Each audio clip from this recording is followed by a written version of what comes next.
I want to go way back to the beginning of both of your careers. Do you remember your very first audition? Audition?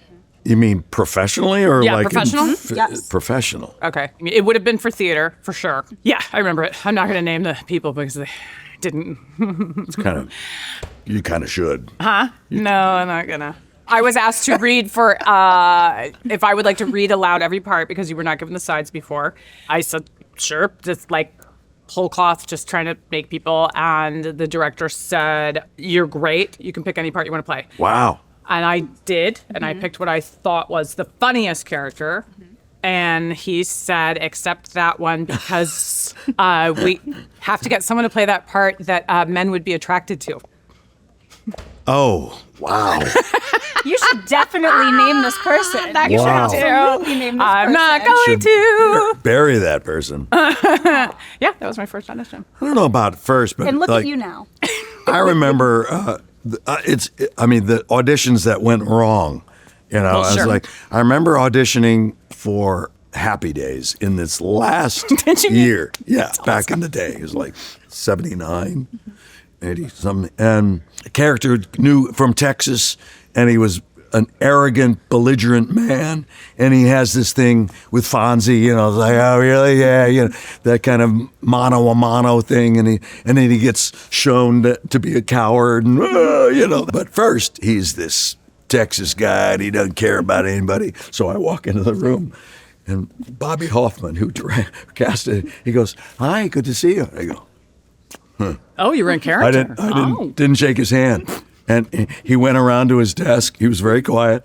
I sat down across from him, and I put my boots up on his desk like that and leaned back in the chair.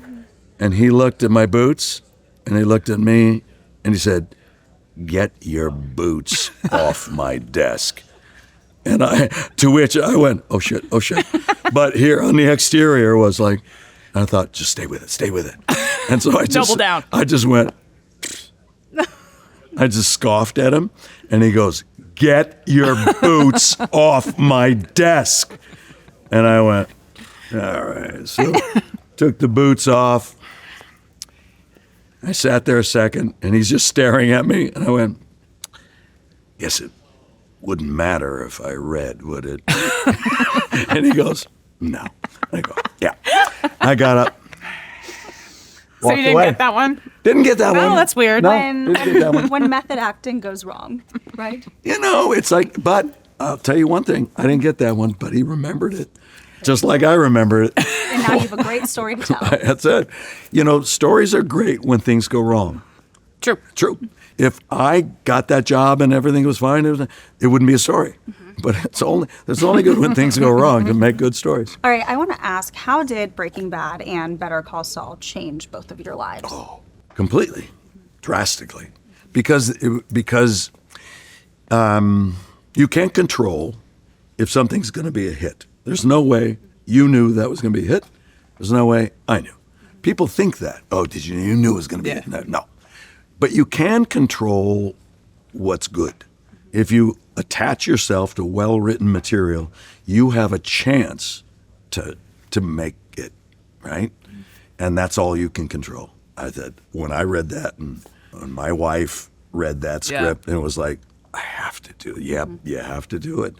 And we were just a little show in the desert, you know, just trying to make our way through. And actually, it was Netflix. And when Netflix went from the red envelope to streaming with a button, all of a sudden, tens of millions of people caught on to Breaking Bad. And that's why we stayed on the air. And all of a sudden, it steamrolled to something. But completely changed my career.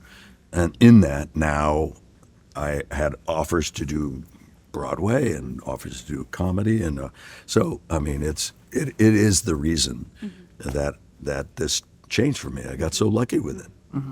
Yeah, I mean, he already had a track record by the time he did Better Call Saul, so I had every reason to believe that it would be written very, very well. And then we were all going to try to do our best that we could with the roles. But But like Brian said, like, you have no idea how it will be received. And even with the Pluribus, people were like, well, did you know, like, we were making something that I would be a fan of and the smartest thing you could make, but there can even be backlash for being liked too much. Like, we can be like, sick of that, Vince, he should just stick with Breaking Bad, whatever. But you just do your best. You don't know how it'll be received. And then, I would never besmirch the work that I did prior to that.